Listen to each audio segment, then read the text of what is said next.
Olá, meus amores! Vamos para mais uma aula de redação? Como vocês estão? Como está a produtividade nesses tempos, que são tempos tão difíceis e tão estranhos? Como está a cabecinha de vocês? Como vocês estão se sentindo? Vocês têm conversado sobre isso com alguém? Vocês estão se sentindo cansados, ansiosos, estressados, com um certo medo? Acredito que a maioria respondeu assim, pelo menos a uma dessas minhas últimas perguntas, certo? Então, esse é um momento especial para a gente discutir saúde mental. É um tema que eu tenho muito cuidado quando eu vou trabalhar, primeiro, porque cada turma, cada grupo, ele merece uma atenção especial quando a gente vai analisar um tema que pode estar relatando, né? Que pode ser um gatilho, que pode, enfim, despertar algo em alguém que está ali à minha frente e de repente eu nem noto. Então, como eu decidi trabalhar esse tema com vocês? De um ponto de vista mais amplo, a gente vai falar de saúde mental. Então, a gente não vai focar, por exemplo, em depressão. Eu já fiz um tema falando sobre depressão no século XXI. Eu já fiz um tema falando sobre ansiedade, especialmente em relação aos estudantes, né, vestibulandos. Mas dessa vez, como a gente vai analisar? A frase temática é exatamente essa. E vejam vocês que eu sempre peço muito cuidado com a frase temática, porque é ela que vai nortear o andamento do texto de vocês. O cuidado com a saúde mental dos brasileiros. Então, observa que ela encerra um problema, que é um problema bem interessante e preocupante, certo? Primeiro, a gente tem que entender o que é saúde mental. Porque lá a gente já falou sobre René Descartes, né?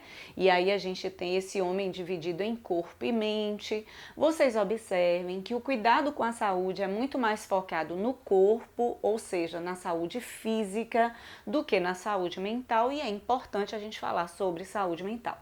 De acordo com a Organização Mundial da Saúde, saúde mental é exatamente um estado de bem-estar e de equilíbrio, de nós sabermos usar as nossas capacidades para nos readaptarmos ao mundo constantemente, nos recuperarmos do estresse, né, de todos os dias. Veja, eu coloquei aqui no material OMS, mas sempre deixo claro que é importantíssimo que vocês escrevam Organização Mundial da Saúde com iniciais maiúsculas, né, obviamente. Coloque a OMS entre parênteses e se você tiver que retomar essa instituição, você já pode retomar usando a sigla. Eu coloquei aqui para economizar espaço, certo? Então vamos lá.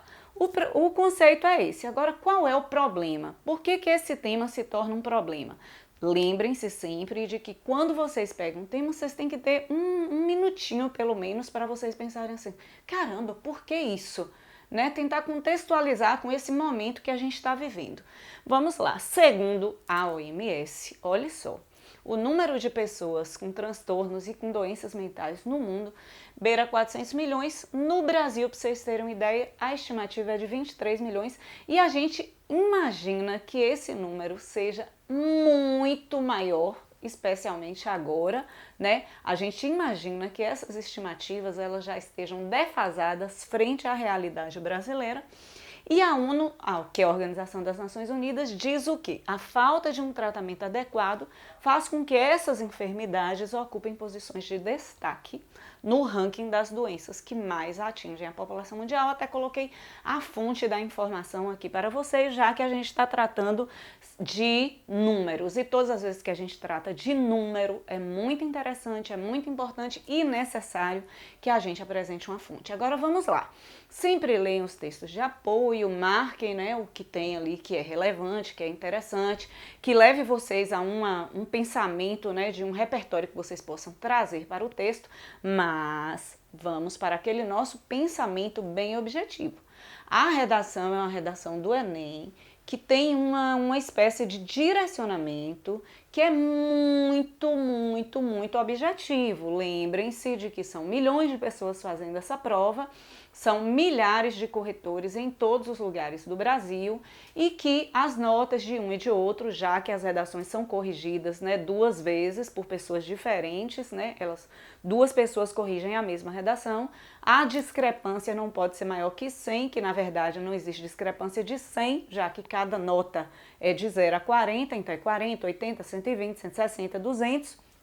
Então, quanto menor a discrepância, a gente diz assim, a discrepância na verdade não pode ser maior que 80, quanto menor discrepância gerar, melhor, porque esse resultado sai mais rápido, essa redação vai rodar menos na mão de corretores. Então, por que eu estou dizendo isso aqui para vocês? Porque isso aqui é objetividade.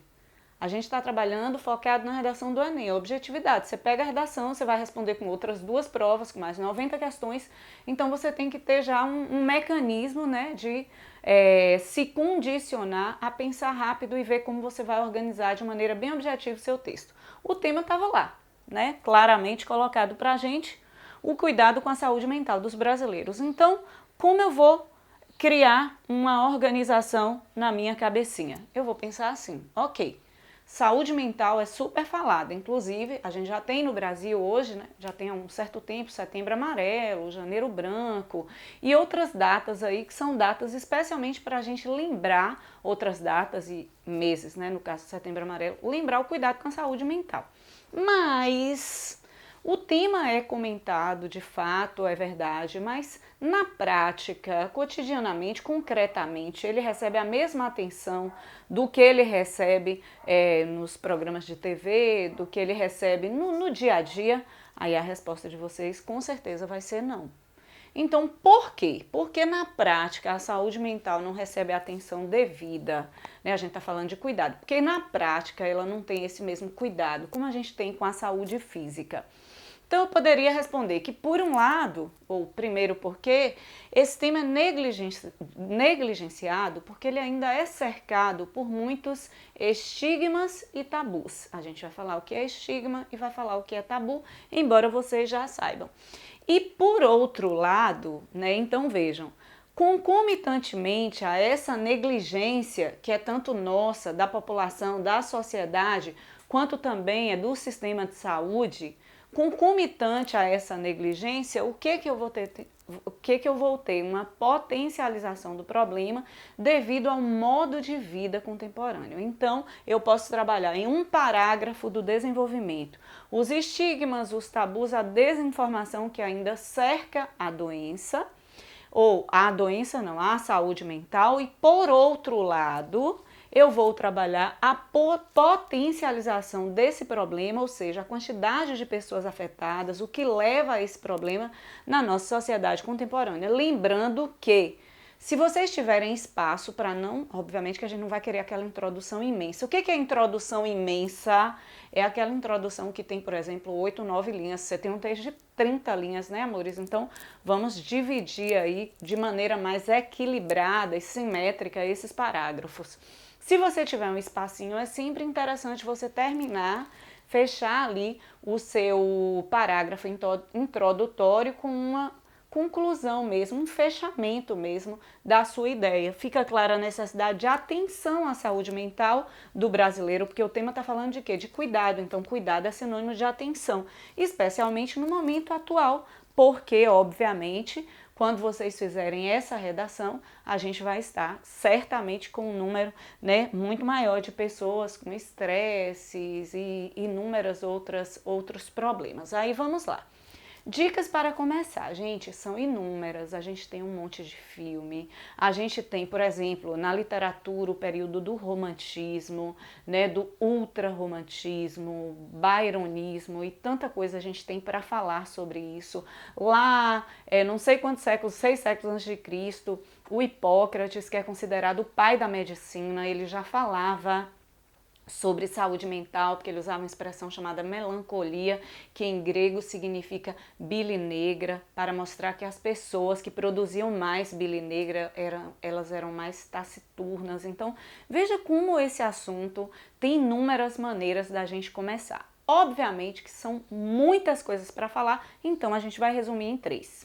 3 diquinhas, mas vocês sabem que vocês têm uma quantidade enorme de repertório para começar esse parágrafo, certo? Começar a introdução. Sempre que a gente fala de introdução, a gente fala de uma coisa básica, que é o quê? Alusão histórica. Tenta, todo tema que você pegar, tenta ver se você consegue fazer uma alusão histórica, pensar em algum momento, né, na história da humanidade, como aquilo era visto, para você fazer o eixo, para você criar, né, o elo, fazer o gancho com como isso é visto hoje. Não se esqueçam, né, que esse elo é fundamental. Essa ligação entre o repertório e o tema, o passado e o presente é fundamental para ver, né, a produtividade do seu repertório. Você precisa vincular, né, para fazer um bom uso.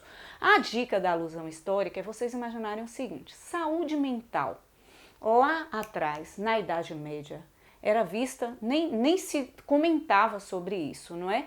Qualquer pessoa que tivesse algum desequilíbrio, ela era tratada como louca e, obviamente, aquilo era considerado um pecado, uma punição, então a Igreja Católica via aquilo de uma maneira extremamente negativa. Chega a Idade Média, o Renascimento, a Idade da Razão e, obviamente, que a loucura é repelida, né, por todos eles, por uma coisa muito óbvia, é a exaltação do pensamento racional. Então o louco, o desequilibrado, né, qualquer desequilíbrio era visto como uma ameaça a isso. E a gente chega no século XXI, em que obviamente, aliás, desde o século XX, porque a gente pode falar da obra de Foucault, entre outras tantas, mas a gente chega no século XXI, que é o ponto específico que a gente vai analisar, e vocês vão mostrar o quanto a saúde mental precisa, né, ser observada e o quanto de atenção precisa se dar a ela. Obviamente que se vocês quiserem, vocês podem fazer o roteiro, mas vejam que vocês podem fazer um semi-roteiro. Quando você diz assim, a saúde mental se tornou um problema mundial que precisa ser discutido e cuidado com a finalidade de se buscar soluções. Veja, você não está colocando um roteiro explícito do que você vai fazer no desenvolvimento, mas de uma maneira ou de outra o seu projeto de texto está contemplado nesse comecinho também, ok? Lembrando de usar a palavra-chave, viu, gente? Aqui a gente colocou cuidado, saúde mental, aí só faltou colocar Brasil, mas obviamente que vocês colocariam. Vamos para uma segunda dica. Não tem nem como eu não usar esse filme, minha gente. Não tem nem como eu não falar de Coringa, um filme que foi tão polêmico. Lembrem-se de que algumas salas de cinema nos Estados Unidos se recusaram a passar o filme porque ficaram preocupadíssimas, porque isso poderia dar ideia, né, de que tipo de herói o cinema está trazendo. E vejam que o Todd Phillips, que é um dos, né, roteiristas, mas foi o diretor do filme, quem escreveu o roteiro foi ele e outro cara cujo nome eu me esqueci aqui agora. A Warner se pronunciou na época e ela disse que um filme ele não tem só a função de entreter, né, que o cinema ele precisa levar o indivíduo a refletir e que por essa razão eles estavam super contentes com o resultado. Pensem em vocês que o Joaquim Fênix, que ele ganhou o Oscar de melhor ator, e todos nós sabíamos, não é? Obviamente que se ele não ganhasse, seria uma decepção muito grande. Veja como ele levou aquele personagem com uma seriedade, com uma verdade. Veja como é um filme assustador e comovente ao mesmo tempo. Veja como aquela figura do Coringa, como ela desperta na gente com paixão, pelo menos em mim, né? Despertou, antes de tudo, despertou com paixão. Porque, obviamente, quando você começa a assistir ao filme, você vê uma pessoa completamente fragilizada, fragmentada, e você vai só pensando o que ela passou para ir construindo aquilo nela. Obviamente que nós estamos fazendo uma análise, nós não estamos dando justificativas para nenhuma atitude dele. Para já, se que você vai dar spoiler. Como é que vocês podem estar nesse mês de 2020, vocês não assistiram Coringa ainda? Me poupe, né, gente? Corre e vai assistir. Então, o que tem esse personagem? Veja, é uma releitura dos quadrinhos de 1940, mas sobrou quase nada, né? É uma releitura que dos quadrinhos mesmo, os roteiristas não aproveitaram quase nada. Porém, revela o quê? O desamparo, revela a exclusão de uma pessoa com a saúde mental fragilizada, né? Com problemas decorrentes de abusos na infância e tudo mais. Não preciso, obviamente, entrar nesse mérito. O que é importante vocês comentarem é que o Arthur Fleck, que é o nome próprio do Coringa, né? Do palhaço, nesse filme, ele se chama Arthur Fleck, ele mora com a mãe, ele é um cara que faz uns bicos para ganhar algum dinheiro e ele é um cara que recebe assistência governamental. Vocês devem se lembrar que ele tomava um monte de remédio e que fazia psicoterapia, mas com um assistente social que vocês observam que aparenta que mal ouvia o que ele falava, não é? Então ele escrevia um diário e tal.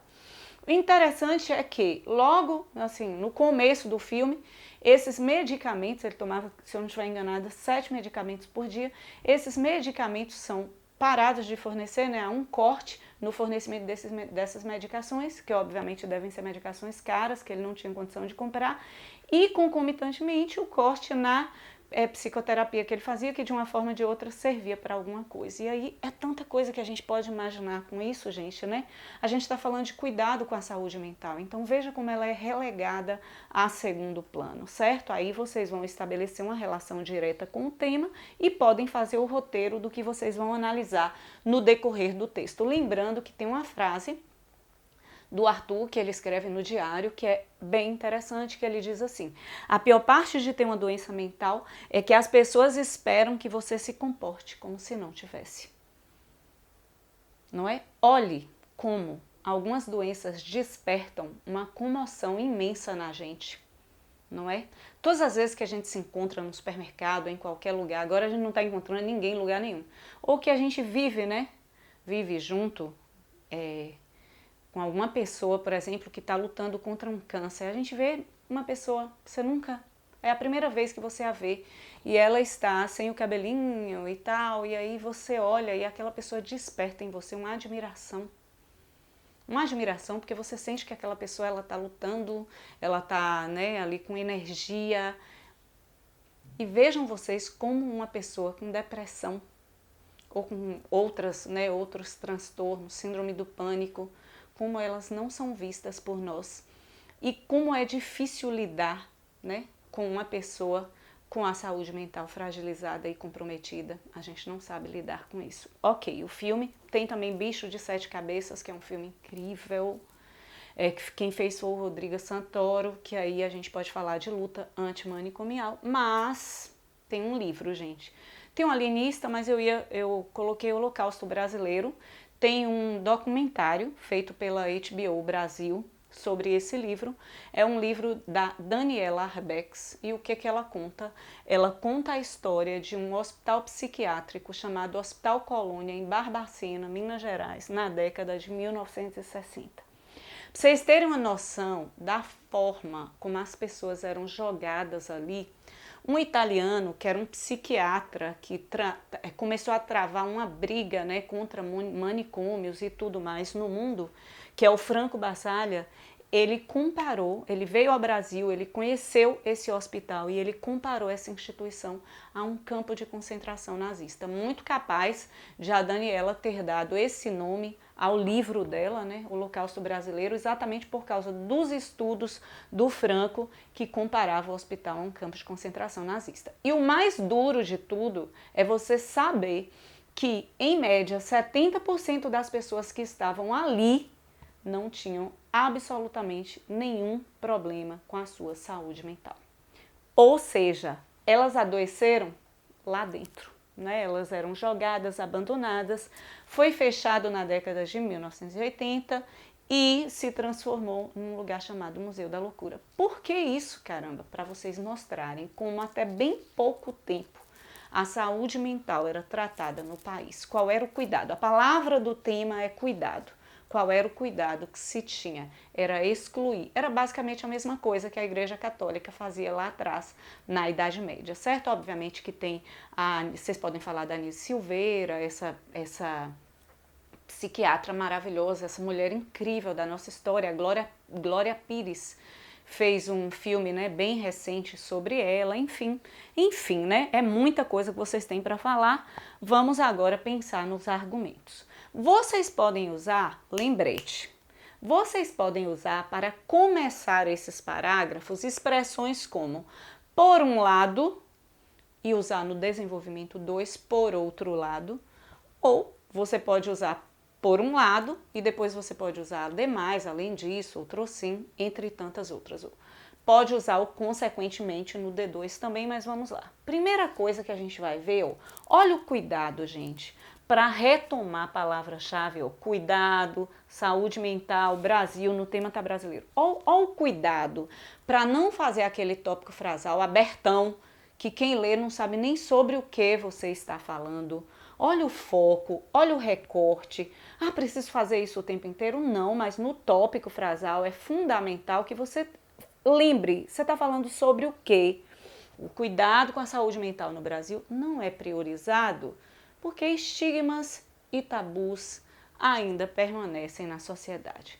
Como assim estigmas e tabus? Eu coloquei o tópico frasal, agora o que eu preciso fazer? Discutir, explicar, provar. De nada adianta você colocar um argumento super bacana que você não consegue comprovar. Vamos tentar provar isso que eu estou dizendo? Então, por séculos, pessoas com transtornos mentais foram tratadas como uma ameaça à ordem social, porque você não sabia como entender aquelas pessoas. Então, o que era feito? Se excluía essas pessoas da sociedade. É lógico que hoje não se faz mais isso literalmente. Por exemplo, os manicômios, né? Embora, lembrem-se que em 2017 os manicômios iam voltar, tá? Só para lembrar vocês. Mas, ok, essa visão se modificou. Mas os resquícios, meus amores, né? Os restos dessa discriminação ainda existem. Então, se vocês perceberem depressão, ansiedade, síndrome do pânico, agorafobia e todos esses transtornos sobre os quais se fala constantemente hoje, ainda são vistos por muitas pessoas como uma fraqueza. Você não chega para uma pessoa que tem diabetes e diz assim: que tal você parar de tomar insulina e você vencer essa doença? Seja forte, vence essa doença, não tome insulina. Mas quantas vezes uma pessoa com depressão profunda, ela vai ouvir: seja forte, lute contra essa doença. Então, se eu estou dizendo seja forte, é porque eu estou achando que essa pessoa é o quê? Fraca. Então é vista como fraqueza, né? Não usem, por favor, é vista como frescura, porque frescura é uma palavra, né, muito coloquial, então usem fraqueza no lugar de frescura. E muitas vezes a gente pensa que a pessoa escolheu isso para ela. É uma escolha dela estar desse jeito. Ah, eu chamo fulano para sair, mas fulano não quer sair. Gente, se ele pudesse, ele estava passando por isso, reflitam. E aí vem a coisa mais grave, o quanto que em muitos lugares tem um texto incrível da Eliane Brum, em que ela fala sobre isso. Eu me esqueci o título do artigo agora, mas se colocar Eliane Brum, Depressão, Periferias, vocês vão achar o título. Em que essas doenças, esse comprometimento com a saúde mental é tratado, gente, como falta de Deus. Olha a gente fazendo um paralelo com a Idade Média. Se é falta de Deus, tem que ir rezar na igreja, é porque a falta de Deus, a gente pode pensar que seria a presença do oposto a Deus no contexto que a gente está analisando. Então, são doenças ainda demonizadas por uma parcela da população. Ok, eu pensei nisso, então eu vou refletir. Qual a consequência? É a assistência pública à saúde que negligencia demais a saúde mental. negligenciar, existem os CAPs, Centros de Atenção Psicossocial, mas, gente, não existem os CAPs em todos os lugares, todos os municípios, e acessível a todo mundo, com terapia e com tudo mais. Até no texto de apoio que eu coloquei para os meninos, eu coloquei uma ilustração de um colombiano chamado Luiz Quiles, que é um cara incrível, que tem lá um monte de pílula, uma garota com a boca aberta caindo um monte de pílula. É a medicalização da vida, se vocês observarem. Não tome remédio, remédio, remédio. Lembrando que a depressão e outros transtornos precisa ser tratado com uma série, né, de especialidades médicas, por uma série de especialidades médicas e não só com um. Então, como é que eu vou fechar o parágrafo? Mostrando que essa discriminação ela vai contribuir para a falta de um diagnóstico correto, de um tratamento correto e, obviamente, essa discriminação também diminui a quantidade de pessoas que têm acesso a tratamento e a medicamento. Segundo argumento, como a gente vai ver. Ok. Sim, a gente está falando que é negligenciada. Então, o primeiro ponto aqui, o cuidado com a saúde mental, ou eu voltando em palavra-chave do tema, é negligenciado. Por outro lado, como é negligenciado, veja, sem o cuidado adequado e com o agitado modo de vida contemporâneo, o que a gente tem? Uma população com sua saúde mental cada vez mais comprometida. Então, agora eu vou comprovar que o modo de vida contemporâneo adoece a gente, ok? Como que eu vou mostrar isso? Primeiro, cobrança por produção, cobrança por resultado. E vocês sabem muito bem do que eu estou falando. Na verdade, tudo que eu falo aqui, eu posso estar me referindo a trabalho e vocês vão pensar, caramba, eu me sinto exatamente assim. Parece que você nunca conseguiu cumprir sua agenda. São poucos os dias que você consegue colocar o verdinho em tudo, até que de vez em quando você desiste de fazer agenda. Nunca é suficiente, tem sempre alguém fazendo muito mais do que você. Então, é produção, excesso de trabalho que vão nos adoecer, porque nós vivemos numa sociedade focada no desempenho, focada na produção e focada no consumo. Observem, por exemplo, a saída da Gabriela Pugliese do Instagram e tal foi motivada por aquela questão lá de ter furado quarentena, etc e tal. Mas ela já podia ter voltado, porque vocês sabem que a memória do brasileiro nesse sentido, né, é extremamente curta. Ela volta como se nada tivesse acontecido e segue o barco, segue a vida. Eu estava pensando esses dias, por que a Gabriela não voltou ainda?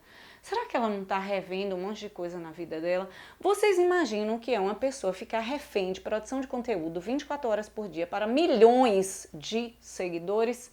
Não é? É basicamente assim que a gente vive. Olha, a gente precisa estar trabalhando o tempo inteiro. Vocês já notaram que quando você puxa o freio e diz assim, hoje eu não vou estudar nada, você não consegue descansar a sua cabeça? Porque parece que você não estudar, você está cometendo o maior pecado, né, da face da terra, e você não tem direito ao descanso. Então, nós vivemos na sociedade do desempenho, nós vivemos na sociedade da produção, na sociedade do consumo de coisas de conteúdo, de imagem, imaginando que as redes sociais também, elas potencializam isso e vai trazer como consequência o quê? Uma coisa chamada esgotamento, que eu vou trabalhar aqui com vocês, ó, síndrome de burnout. Aí vejam, meus amores, além de tudo isso, ainda tem a instabilidade. Por que instabilidade que compromete a nossa saúde mental? Porque a gente vive na modernidade líquida, vocês já sacaram que, obviamente, esse repertório é extremamente importante. As nossas relações pessoais são fluidas, hoje tá tudo ótimo, maravilhoso, best friend, amo para sempre, amanhã, ó, desconecta da tomada, não dá nem um oi, nem te bloqueia no WhatsApp, tchau. Então, são relações efêmeras, superficiais. No trabalho, você pensa que você tá, né, matando a pau, que você é maravilhoso, que você é perfeito, no outro dia você tá demitido. Tudo que a gente se coloca, né, ali na internet, quando a gente está nesse terreno, o tanto de gente que simplesmente gasta tempo para distribuir um ódio gratuito que você não sabe a repercussão que isso vai ter na saúde mental da pessoa. Enfim, meus amores, a gente vive nesse mundo, né, de cobrança, né, por desempenho e de instabilidade. São as palavras para vocês desenvolverem esse parágrafo. E aí eu coloquei um comentário sobre a síndrome de burnout, porque também chamada de síndrome do esgotamento pelo trabalho. E aí, no caso de vocês, com certeza, síndrome de esgotamento pelos estudos, né? Porque estudar da forma como muitos de vocês estudam, não tenham dúvidas, né? Também é um estresse imenso. É o distúrbio emocional que tem sintomas como exaustão, estresse, esgotamento físico, mental, resultando no excesso de trabalho, de cobrança, que pode gerar uma depressão. Vixe, eu botei resultante e resultar. Que horrível. Vamos aos repertórios. Rapidamente, vamos falar de dois caras sensacionais, né, de épocas distintas. O Bauman morreu, acho que em janeiro de 2017. Esse cara é incrível, maravilhoso, ele super cabe, estava até com um livrinho dele aqui, mas aí acabei pegando só o do Byung-Chul Han, esse livrinho que eu super recomendo para vocês. Olha como ele é pequenininho. Que é a Sociedade do Cansaço, né? Tem também a Sociedade da Transparência. Era um artigo, tá? Que ele escreveu e que se transformou nesse livrinho da editora Vozes aqui no Brasil. Quem é o Byung-Chul Han? Vocês já devem ter ouvido falar dele. É o sul-coreano, né? Que mora na Alemanha. E ele falou sobre a Sociedade do Cansaço, é o nome desse livrinho, inclusive. Olha que repertório incrível, gente. Se eu fosse ficar falando dele aqui, ia ser uma aula só sobre ele. Então eu vou resumir. Ele diz que a gente saiu da sociedade da disciplina, sobre a qual o Foucault falava, que é uma sociedade em que você faz porque você é obrigado a fazer, então você é obrigado a trabalhar, você é obrigado a estudar, e a gente entrou numa sociedade do desempenho, da positividade. Ele cita até o slogan da campanha do Barack Obama, que era Yes, we can, e o da Nike também, Just Do It, alguma coisa assim. E ele, para mostrar o seguinte, essa positividade toda, ela nos leva a um completo esgotamento. Por isso que ele chama de sociedade do cansaço. E ele diz que a gente vive numa sociedade que a gente não pode falhar. A gente não pode, mas a gente está sempre fadado a falhar, porque a gente não vai dar conta de tudo. Então, se eu não falho com o trabalho, eu, trabalho igual uma louca, super produtiva na empresa, eu vou falhar com minha família. Se eu não falho com a família, eu vou falhar com os meus amigos. Eu não vou conseguir, gente, dar atenção a tudo que essa sociedade hiper me exige. Inclusive, ele faz comentários sobre hiperatividade, né, falando do prefixo hiper, que é bem interessante, ele fala bastante da síndrome de burnout também, certo? Então ele diz que o lamento do depressivo, não posso mais, eu não aguento mais, eu estou exausto, só é possível numa sociedade que crê que nada é impossível. Então, fazendo paralelo com a sociedade da disciplina, que o Foucault comenta, o que ele está dizendo? Na sociedade da disciplina, a gente era obrigado a fazer. E hoje, a gente desempenha, a gente faz, porque a gente botou na cabeça que a gente é capaz de tudo.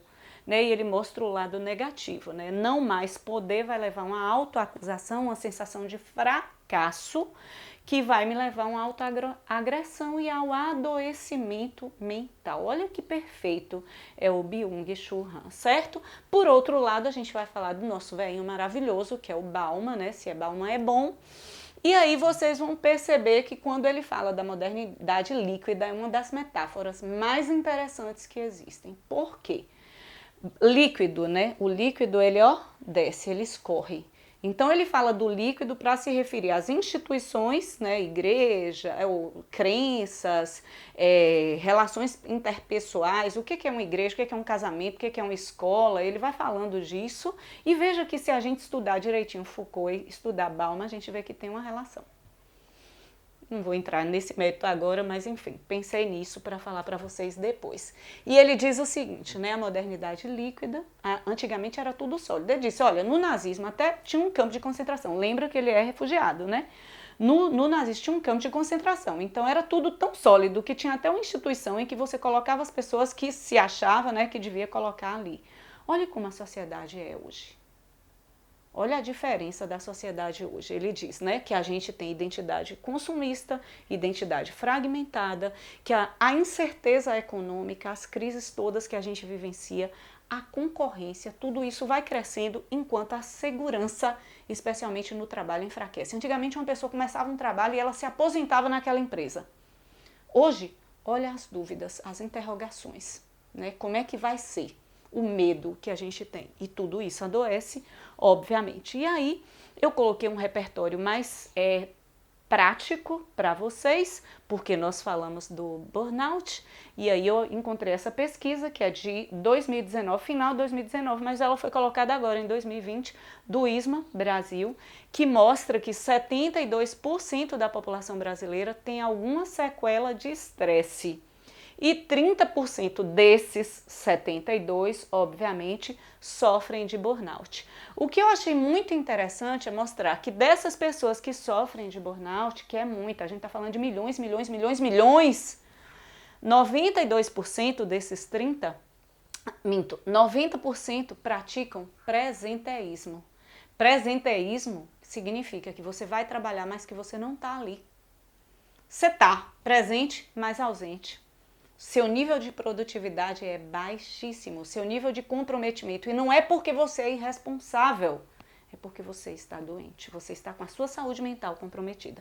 Bem interessante vocês observarem isso aí, e obviamente não poderia, já que no primeiro desenvolvimento a gente falou de discriminação, a gente falou de estigma, não poderia deixar de falar do Erving Goffman, né, que é o canadense, que fala sobre os papéis e as identidades que a sociedade nos dá e nos obriga a cumprir. Eu sou professora, tá?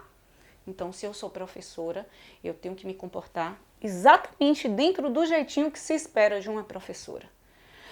Qualquer quebra nisso aí, eu posso sofrer um estigma. Na verdade, ele fala de 3 tipos de estigma, certo? Ele fala do estigma relacionado à questão ética, comportamental, de caráter. Ele fala do estigma relacionado à aparência, do estigma relacionado à raça, essas coisas, enfim. Ou a questão de pessoas que tenham alguma, por exemplo, não tem um braço, não tem uma perna, de que essas pessoas são estigmatizadas, né? Ele fala, e os estudos dele, inclusive, geraram depois estudos dentro da área do feminismo e de preconceitos, como racismo, xenofobia, etc. Enfim, e como o estigma cabe aí? Exatamente que a sociedade me dá um papel para eu desempenhar. E que quando existe uma discrepância entre esse papel que a sociedade me deu e o que eu sou, eu vou sofrer um estigma. Ele diz que o estigma é um atributo que é profundamente desmerecedor, que me desqualifica para determinados grupos sociais. Então percebam que quando a gente fala de saúde mental, de alguém que tenha qualquer tipo de transtorno, seja uma síndrome do pânico, seja uma depressão, seja questões como hiperatividade e outras tantas que são tão faladas hoje, mas veja como ainda existe um olhar, né, que estigmatiza essa pessoa. Ok, vamos fechar o texto. Desculpa, a aula ficou enorme, eu não consegui diminuir. Eu até tentei, mas não consegui. A gente tem 2 pontos aí, ok? Um é que a gente falou da falta de cuidado, de atenção devido aos estigmas, etc e tal. Então, obviamente que a gente precisa de um tratamento, né? A gente tá falando de saúde mental. E cuidado com saúde mental é tratamento. Aí a gente precisa, né, identificar precocemente a doença, instituir um tratamento adequado. Quem pode fazer isso? Os governos municipais, governo federal, Ministério da Saúde, por meio dos centros de atenção psicossocial. Aí você detalha, explica a função do CAPS, o que é, etc e tal, com o objetivo de levar à remissão dos sintomas, né? E tornar a comunidade mais produtiva. Mas a gente tem ações também no campo da prevenção, porque a gente falou muito de trabalho, né? Do modo de vida contemporâneo, do burnout. E aí, não dá, né? Dá síndrome de burnout. E aí vocês podem falar o que as empresas podem fazer. Elas podem fazer palestras com especialistas, elas podem ter mais cuidado, mais atenção à saúde do trabalhador. O Ministério da Saúde pode fazer campanhas estimulando a população a estar mais atenta à sua saúde mental, até para desfazer os estigmas, os meios de comunicação incentivarem o debate, né, para dissolver estigma e tabu. Lembrando que, vamos lá, uma proposta precisa ser completinha, tá?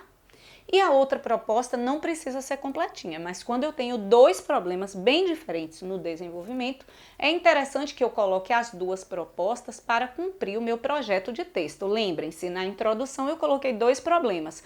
No desenvolvimento eu discuti eles 2, então obviamente que na conclusão eu preciso colocar uma proposta que solucione eles 2. Já se eu conseguir uma proposta só para solucionar os 2, tá perfeito, maravilhoso. Se não conseguir, você faz uma proposta completa e a outra que não precisa estar completa, porque provavelmente você não vai ter espaço para fazer essas duas completas. Lembrando que esse repertório que você usou para começar o texto é sempre interessante você puxar para finalizar. Ok, meus amores? É isso. Cuidem-se, tá? Cuidem-se muito bem. Beijos, tchau, tchau. Até a próxima.